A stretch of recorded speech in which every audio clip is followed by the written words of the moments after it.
How the crew of the Starship Enterprise made me a captain. Energize.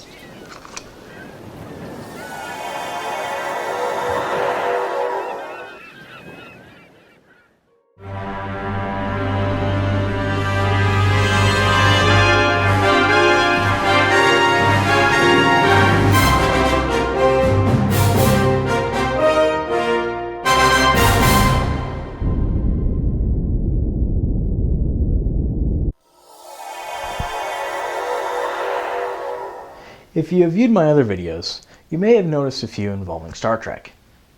It is true, I like the show. I was a child of the 80s and 90s and grew up watching The Next Generation. I can remember first watching the premiere episode, Encounter at Farpoint, around the time it first aired. I was hooked from then on. Once they built up enough episodes where they could be run regularly during the course of a week, I used to watch it every day after school.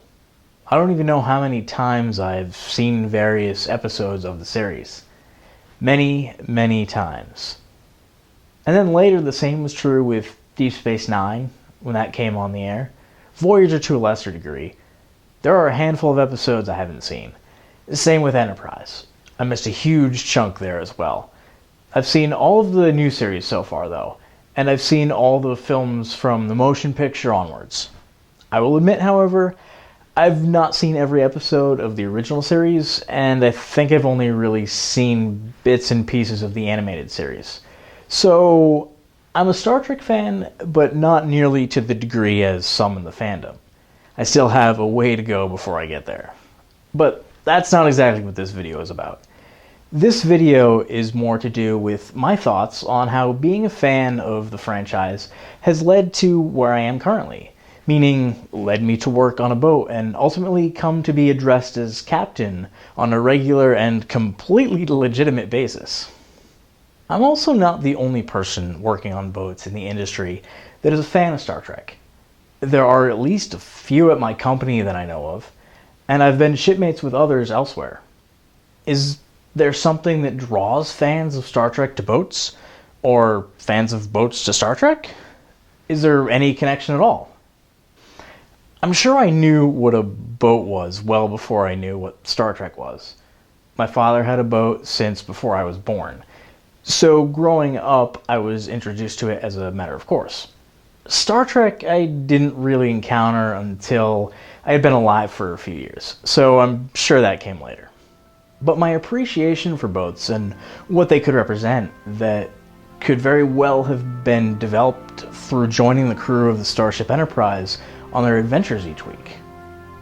Captain Jack Sparrow once, while referring to his beloved ship the Black Pearl, said, "Wherever we want to go, we'll go. That's what a ship is, you know. It's not just a keel and a hull and a deck and sails.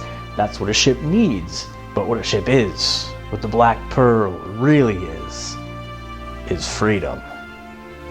Interestingly enough, centuries later, Captain Jean-Luc Picard of the Starship Enterprise would echo these words when he said to Commander Riker, "The best thing about life at sea, Will, was that no one could reach you. This was freedom, Will." Perhaps it is the freedom of possibility provided by a boat or ship that excites the spirit of adventure in us. Perhaps setting foot on a boat and casting off our lines is the closest we will get to venturing into the unknown and being able to explore strange new worlds while being stuck here on Earth. The ocean remains largely unexplored, at least under the sea. There's still very much a sense of mystery surrounding the ocean. I've been out at sea, offshore, away from land at night. Here, surrounded by the darkness of the sea and the sky, I have felt as if this must be the closest one can feel to being in outer space as one can get without leaving the confines of this planet. So again, perhaps it is this wonder, the mysterious nature of the sea, the possibility of the unknown that I and others are drawn to. Perhaps the final frontier, at least here on Earth, is the sea.